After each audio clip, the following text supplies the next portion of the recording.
आपको यह जानकर आश्चर्य होगा कि हमारे देश में महिलाओं के कपड़े पहनने पर टैक्स लिया जाता था और पुरुषों के बाल रखने पर टैक्स लिया जाता था। ऐतिहासिक रूप से हमारा समाज दो भागों में डिवाइड था। एक भाग था जो मानव को शुद्ध कहता था और कहता था कि ये जो शुद्ध वर्ग के व्यक्ति हैं ये कुछ विशेष कार्य करेंगे, जैसे शिक्षा में जाएंगे और जो अन्य प्रकार के कार्य हैं वही करेंगे, और ये जो मानव का एक दूसरा प्रकार या अशुद्ध वाला जो पार्ट है ये बाकी कार्य करेगा। अब बाकी कार्य जैसे आज आप देखते हैं कि जितने भी जो है थोड़ा सा ऐसे कार्य हैं जिनको मानव के लिए सही नहीं माना जाता, वो भी कार्य आज कौन करता है? निम्न जाति के लोग ही करते हैं, है ना। तथाकथित जो निम्न जाति है वही करते हैं। लेकिन स्टूडेंट्स, कुछ लोगों का ये भी तर्क है कि क्या 70 साल में ये अस्पृश्यता ये सब नहीं बंद हुआ, और अभी जब हाल में ही एट्रोसिटी एक्ट यानी जो छुआछूत के लिए कानून आया, इसके विरोध में बहुत लोगों का ये कहना था कि ऐसे कानून की आवश्यकता क्या है, 70 साल हो गए आजादी की, क्या इनकी स्थिति नहीं बदली? तो वास्तविक रूप से देखा जाए तो इनकी स्थिति वाकई नहीं बदली। आप शहरों में तो इनकी स्थिति बदली हुई देख सकते हैं, लेकिन ग्रामीण स्तर पर इनकी स्थिति जैसी की तैसी से थोड़ा सा ऊपर माना जाए तो है, बाकी बहुत ज्यादा सुधार नहीं हुआ। इस वजह से आवश्यक है ऐसे कानून की, ठीक है। तो हमारे भारतीय संविधान में आर्टिकल 17 में abolition of untouchability and abolition of titles, दो ऐसे प्रावधान किए गए ताकि समाज में समानता सुनिश्चित की जा सके। अब स्टूडेंट्स, स्वागत है आपका स्काईलार्क सिविल्स एकेडमी पर। तो दोस्तों, आइए स्टार्ट करते हैं आज के अपने इंपॉर्टेंट टॉपिक को। तो इसके अंतर्गत क्या लिखा गया है? आर्टिकल 17 में यह प्रावधान किया गया कि छुआछूत को भारत में प्रतिबंधित किया गया है ना। तो आर्टिकल 17 कहता है कि भारत में छुआछूत प्रतिबंधित है, और अगर कोई ऐसी हरकत करता है यानी छुआछूत को बढ़ावा देता है या छुआछूत जैसा कोई ऑफेंस करता है तो उसके लिए दंडनीय अपराध लिखा गया है साफ साफ हमारे संविधान में। केवल पूरे संविधान में अनुच्छेद 17 एक ऐसा अनुच्छेद है जिसमें किसी इतने कठोर शब्द का प्रयोग किया गया। दंडनीय अपराध मतलब संविधान क्या है? संविधान एक डॉक्यूमेंट है। अब डॉक्यूमेंट में ये बात लिखा होना कि दंडनीय अपराध, ये आईपीसी की तरह प्रतीत हो रहा है। तो इस वजह से इसको एक बहुत इंपॉर्टेंट आर्टिकल माना जाता है स्टूडेंट्स।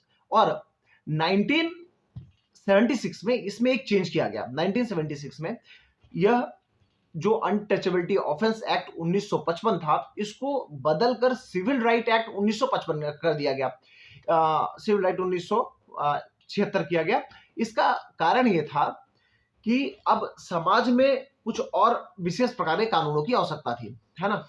अब उन कानूनों को भी जगह दिया गया। 1976 में एक परीक्षा में यानी यूपीएससी में भी और यूपीपीसीएस में भी ये क्वेश्चन आया था कि वो कौन सा कानून है जिसको अनटचेबिलिटी ऑफेंस एक्ट 1955 से चेंज करके सिविल राइट एक्ट 1955 कर दिया गया। तो इसका क्वेश्चन जो है आर्टिकल 17 हमारा था, ठीक है स्टूडेंट्स। तो हमारा संविधान अनटचेबिलिटी को मना करता है, प्रतिबंधित करता है, और यह प्रावधान करता है कि इसके संदर्भ में यदि कोई व्यक्ति पाया जाता है तो उसको क्या किया जाएगा?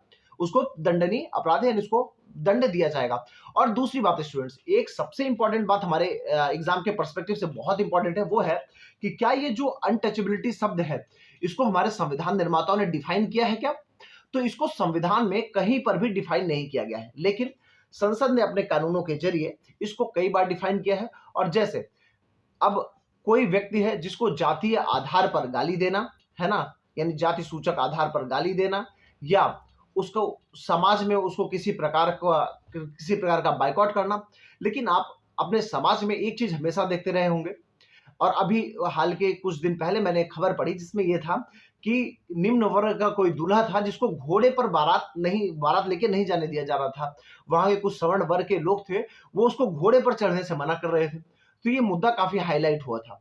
तो जो अनटचेबिलिटी आर्टिकल 17 का हमारा कानून है वह दंडनीय अपराध है, लेकिन उसके बावजूद जो व्यवहार है, व्यवहार में यह मामला एकदम डिफरेंट है ना। लेकिन आवश्यक है कि इस कानून को अच्छे तरीके से लागू किया जाना चाहिए स्टूडेंट्स।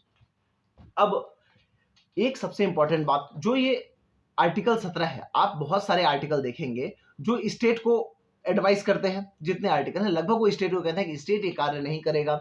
जितने कानून बताए गए हैं वो सारे इस वजह से, इस हिसाब से बताए गए हैं कि वो राज्य के लिए दिशा निर्देश है ना। लेकिन आर्टिकल 17 जो है वह राज्य के लिए ही नहीं, यानी राज्य भी किसी व्यक्ति से अस्पृश्यता नहीं कर सकता, अनटचेबिलिटी नहीं कर सकता, कोई भेदभाव नहीं कर सकता, और कोई जो प्राइवेट व्यक्ति है यानी कोई जो निजी व्यक्ति है वह भी किसी भी आधार पर छुआछूत को बढ़ावा नहीं देगा या छुआछूत नहीं करेगा। ये बात सुप्रीम कोर्ट ने एक बार फिर से क्लियर की थी, लेकिन ये हमारे संविधान में भी नहीं था कि ये दोनों के लिए लागू है। अब स्टूडेंट्स आइए देखते हैं, ये तो हमारा संविधान का आर्टिकल 17 था। और एक सबसे इंपॉर्टेंट बात, अब जब भी आप कोई क्राइम करते हैं, है ना, कोई भी व्यक्ति कोई भी क्राइम करता है तो उस क्राइम से पहले उसके ऊपर यह माना जाता है कि वह व्यक्ति इनोसेंट है। यानी जब वह अदालत में ले जाया जाता है तो उसको यह मान के चला जाता है कि यह व्यक्ति जो है निर्दोष है। लेकिन आर्टिकल 17 जो है केवल एक ऐसा आर्टिकल है जिसमें यह कोर्ट ये मान के चलती है कि यह व्यक्ति निर्दोष नहीं है, और जिस व्यक्ति के खिलाफ यह मुकदमा होगा उसको यह साबित करना पड़ेगा कि वह व्यक्ति इनोसेंट है, यानी इनोसेंट का भार जो है उस व्यक्ति पर होता है ना। तो ये आर्टिकल 17 में लिखा गया है। आइए अब एक नजर डालते हैं जो हमारा एबोलिशन ऑफ टाइटल है उसके ऊपर। अनुच्छेद 18 में देखिए, अंग्रेज थे तो अंग्रेजों के टाइम पर क्या था, अंग्रेजों के टाइम पर बहुत सारी उपाधियां बांटी जाती थी। क्यों? राजभक्ति के आधार पर। जो अंग्रेजों के लिए उनके राजभक्त थे उनको वो उपाधियों के जरिए अपना बनाए रखते थे, है ना। अब जब हम आजाद हुए तो आवश्यक यह था कि इसको खत्म करने का, है ना। तो इस हमारे संविधान निर्माता जब संविधान का निर्माण कर रहे थे तो उन्होंने इस बात का ध्यान रखा और उन्होंने आर्टिकल 18 में इस बात का प्रावधान किया कि पहली बात तो राज्य जो है वो किसी को कोई भी उपाधि नहीं देगा। क्यों? अब आप एक बात समझिए, उपाधि जो होती है ना वो सामंतवादी व्यवस्था की है कि कोई जमींदार, कोई तालुकदार, कोई जो है कोई सेठ, ऐसे करके जो ये मसला है ना, ये सामंतवादी व्यवस्था की बातें हैं। लोकतंत्र में हर व्यक्ति बराबर है, किसी व्यक्ति को कोई भी स्पेशल प्रायोरिटी नहीं दी जाती है। यही लोकतंत्र है, हर व्यक्ति समान है ना। और उसमें तो उपाधियों को जो है अगर दिया जाएगा तो व्यक्ति जो है असमान हो जाएगा, वो व्यक्ति उनसे कहीं ना कहीं अपने टाइटल के अनुसार ऊपर हो जाएगा।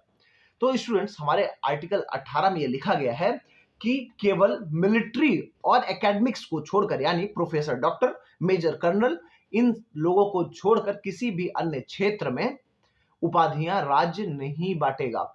और यदि कोई भी व्यक्ति है जिसको कहीं फॉरेन से टाइटल है, मतलब उपाधि कोई मिल रही है, तो वो भी उसको भी एक्सेप्ट नहीं करेगा।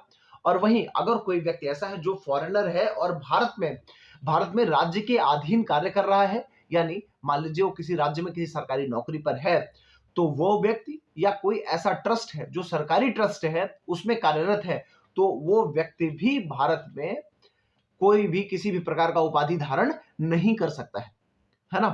तो भारतीय जो समाज है उसको समान लाने के लिए, अंग्रेजों के बाद उसको समान लाने के लिए ये सारे प्रावधान किए जाते रहे हैं कि कोई उपाधि नहीं लेगा, अनटचेबिलिटी नहीं होगी।